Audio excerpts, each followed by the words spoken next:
नमस्कार दोस्तों, विप्र एस्ट्रोलॉजी में आप सबका स्वागत है। मैंने एक वीडियो बनाया था केजरीवाल साहब को बेल कब मिलेगी।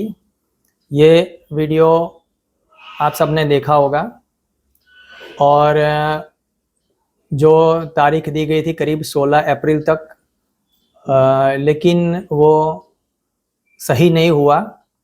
हो सकता है हम सब भी इंसान हैं, हम कोई भगवान नहीं है, तो हमारे भी 10 में से 2-3 फलादेश गलत भी हो सकते हैं। लेकिन एक चीज़ मैं ज़रूर कहूँगा कि उस एनालिसिस में, विश्लेषण में, जो केजरीवाल जी की कुंडली जो बनाई थी उसका जो समय लिया था रात को करीब 11:36 का, तो बहुत सारे लोगों ने मुझे बताया था कि इनका जन्म समय ये गलत है, ये कुंडली गलत है।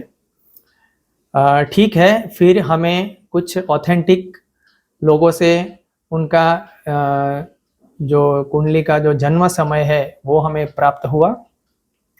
और आज जो मैं फिर से विश्लेषण करने जा रहा हूँ वो नया जो समय हमें प्राप्त हुआ है उनका, जो वो सुबह 7:30 बजे का, यानी उनका बर्थ डेट है 16 अगस्त 1968 और समय सुबह 7:30 बजे का, और प्लेस वो हिसार या कई जगह भिवानी भी बताते हैं।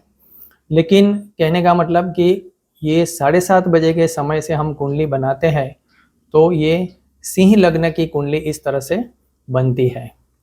और इसमें लग्न में गुरु, बुध और शुक्र है और 12वें भाव में सूर्य मंगल है। चंद्र यहाँ पे मेष का हो जाता है शनि के साथ 9वें भाव में। किंतु एक चीज तो कॉमन है वो पिछली कुंडली में और इस कुंडली में, कि जो चंद्र का जो नक्षत्र है वो तो कृतिका ही है। इस कुंडली में भी मेष राशि है और मेष राशि का आखिरी पड़ाव जो लास्ट पद होता है वहां से कृतिका नक्षत्र शुरू होता है, तो इनका भी नक्षत्र तो कृतिका ही है। अब हम इस कुंडली के मुताबिक हम विश्लेषण करने की कोशिश करेंगे और जानेंगे कि केजरीवाल साहब को कब बाहर आएंगे और कब वो छूटेंगे, क्योंकि उनकी लड़ाई भी कुछ अलग है।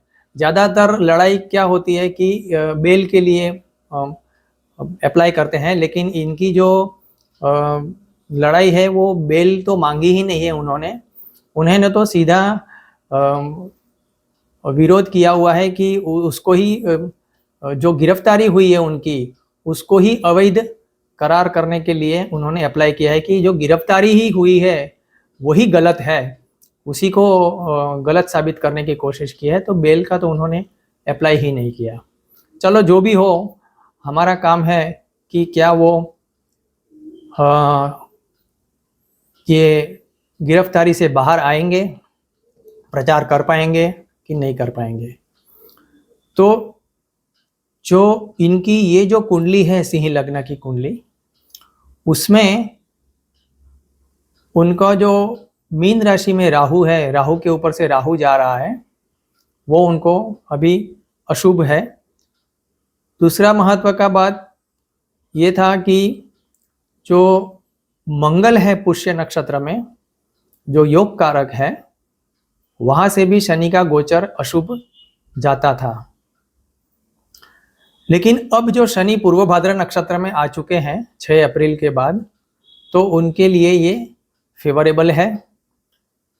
राहु का गोचर अभी भी थोड़ा सा अशुभ जा रहा है, किंतु जो गुरु का गोचर है वो भरणी नक्षत्र में था, वो अब 16 अप्रैल से कृतिका नक्षत्र में आ चुका है। अब हम सब जानते हैं कि गुरु सबसे बड़ा बचाने वाला है, यानी प्रोटेक्टर है। और मैं हमेशा ये भी मानता हूँ, जो मेरा ज्योतिष किया जो अभ्यास है उसके मुताबिक, कि गुरु वो न्याय के कारक है। यानी कोर्ट्स जो भी है, सुप्रीम कोर्ट हो, हाई कोर्ट हो, वो न्यायालय है, वो गुरु के कारकत्व में आते हैं। शनि के कारकत्व में दंड आता है।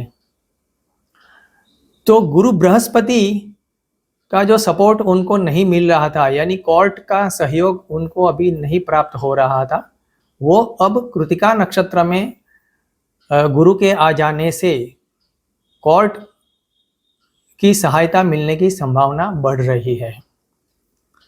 उसमें भी बहुत महत्वपूर्ण बात यह है कि उनकी कुंडली में जो चंद्र है वो कृतिका नक्षत्र में 29 डिग्री का है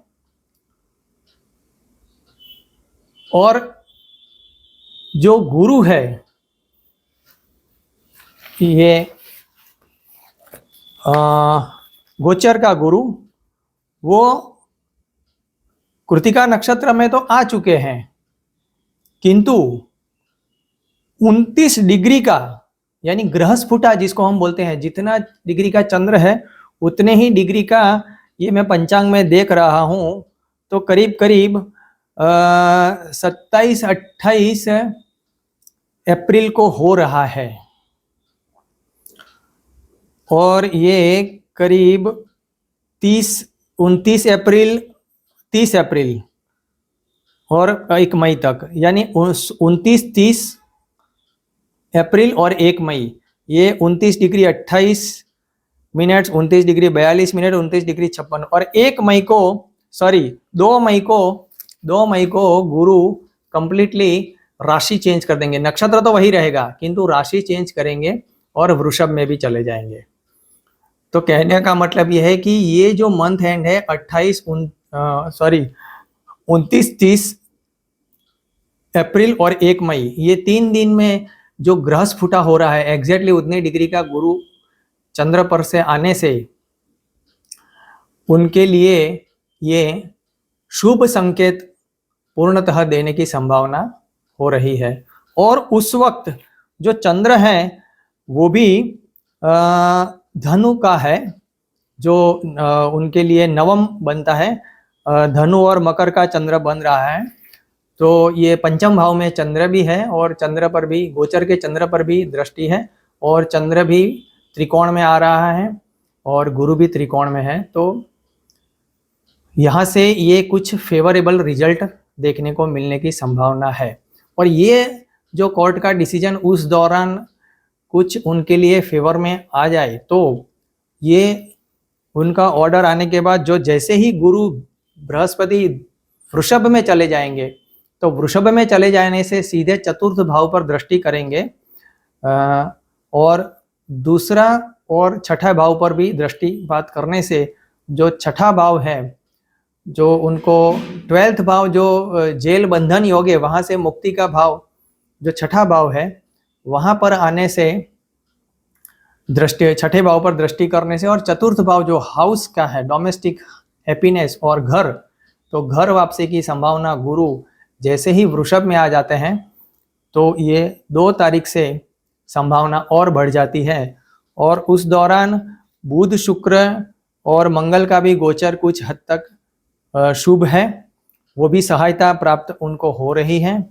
और ये मैं कह सकता हूँ कि पंचांग और गोचर का एनालिसिस देख के कि मोटा मोटी ये इनको करीब करीब 13 या 14 मई तक ये उनको संभावना है, यानी ये मान के चले कि 28 अप्रैल से लेके 14 मई के बीच में इनके गिरफ्तारी से छूटने का या बाहर आने का संभावना दिख रहा है। अब उसके साथ हम थोड़ा सा डिस्कस कर लेते हैं उनका दशा का, क्योंकि मैं जो ज़्यादातर आप सब लोग मेरे वीडियो देखे होंगे कि मैं योगिनी दशा पर बहुत भरोसा रखता हूं और यहाँ पे सटीक देखने को मिला है योगिनी दशा। ये इनकी जो नई जो कुंडली मुझे जो समय अच्छा सही समय प्राप्त हुआ उसके मुताबिक देखे तो उनकी संकटा दशा, योगिनी दशा में संकटा यानी राहु की दशा जो थी वो 2016 से लेके एग्जैक्ट 24 मार्च 2024 तक चली, यानी 23 मार्च 2000 को उनका गिरफ्तार हो गए। राहु की दशा जाते जाते आखिरी दिन उनको गिरफ्तार करवा दिया और 24 मार्च को राहु की दशा खत्म हो गई, संकटा दशा यहाँ पे खत्म हो गई। उसके बाद मंगला यानी चंद्र की दशा शुरू हो गई है जो शुभ कहलाती है और ये 1 साल तक रहेगी।